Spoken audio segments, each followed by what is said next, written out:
Olá, tudo bem com vocês? Sejam bem-vindos a mais uma aula de artes com a professora Márcia. E o tema da nossa aula de artes de hoje é a construção dos instrumentos musicais ao longo do tempo.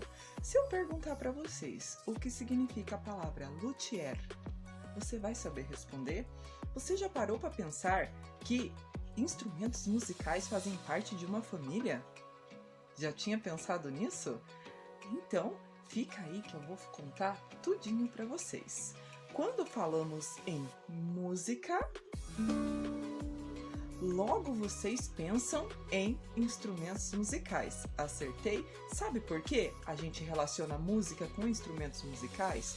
Porque os instrumentos musicais são responsáveis por várias composições musicais e responsável pela produção de inúmeros sons conhecidos por nós, certo?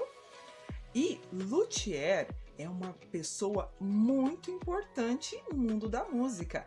Ele é responsável pela construção e reparação de instrumentos musicais.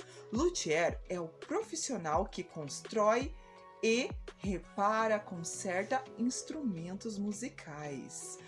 Os luthiers mais famosos que a gente tem conhecimento, chama-se um deles Antônio Stradivarius. Eu acho que eu falei o sobrenome errado, mas é assim que eu ouvi minha vida toda. Quem nunca ouviu a palavra Stradivarius, que já lembra violino, que aliás é o meu sonho de consumo ter um violino. Não sei tocar, mas acho ele fantástico. Antônio Stradivarius foi responsável pela criação de violinos. E aqui no Brasil, um outro luthier criou a rabeca, o rabecão, que é parecido com o violino.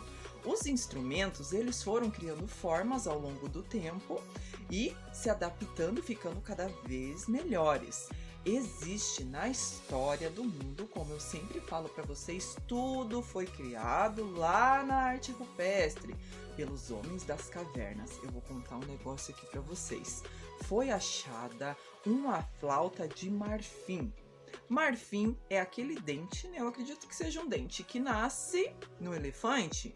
Na época da pré-história, existia o mamute. E eles encontraram uma flauta feita de um marfim de um mamute, que faz parte da família ocarina, que é oca, né? Que é uma flauta. A flauta é oca para poder sair som, certo? E essa flauta tem mais de 40 mil anos, então vocês imaginam há quanto tempo que o ser humano já toca instrumentos musicais, ele já domina instrumentos musicais, bem antes de ter máquinas e tudo mais para realizar. E quando a gente fala em instrumentos musicais, a gente também pensa numa coisa chamada orquestra. Você sabe o que é uma orquestra? Na Grécia Antiga, orquestra significava lugar para dança, lugar circular para dança, né? Então tinha lá em Roma tinha o Coliseu, tinha vários lugares que eles faziam as lutas e as danças. Eles chamavam isso de orquestra. Só que lá na França, a palavra orquestra, ela significava semicírculo com palco. Então isso já vem para a palavra, o significado da palavra orquestra hoje em dia. A palavra orquestra nada mais significa que um conjunto de instrumentos musicais, de vários instrumentos, só que organizados e regidos por um maestro. Pois você imagine, vários instrumentos musicais no mesmo lugar, todo mundo fazendo barulho sem uma pessoa coordenando.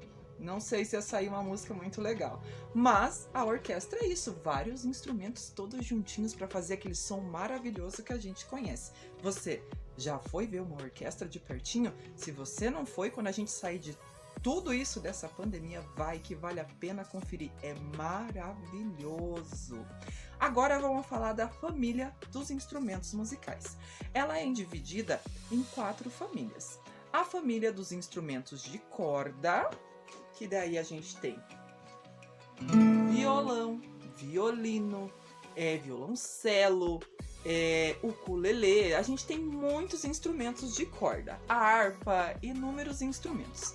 A gente tem a família dos instrumentos de madeira, que a gente tem tambor, atabaque, tem algumas flautas, só que ela entra no de sopro e no de madeira.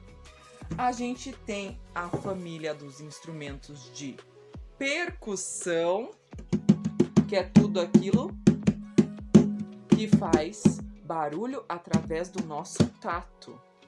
E tem também a família dos instrumentos metais, né? Que tem flauta, tem triângulo. O triângulo é da família dos metais e da família da percussão, porque ele também, eu ia pegar para vocês e acabei esquecendo, que ele também faz o som da percussão.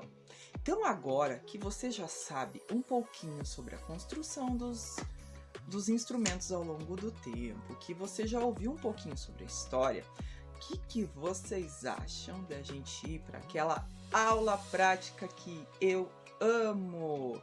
Hoje, em homenagem ao Dia da Cultura Indígena, que se comemora no dia 19 de abril, também, nós iremos confeccionar um pau de chuva. Vou mostrar para vocês.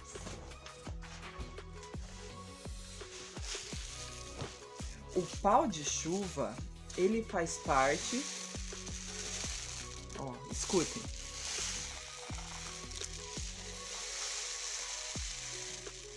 Ele faz parte da família dos instrumentos musicais indígenas. Os índios criaram o pau de chuva para fazer sons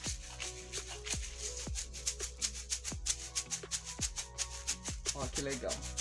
E também para acalmar os curumins, pois ele é um instrumento terapêutico usado em várias medicinas, pois o barulhinho, que lembra o barulhinho da chuva, ele serve principalmente para acalmar os ânimos, acalmar as crianças e os adultos também.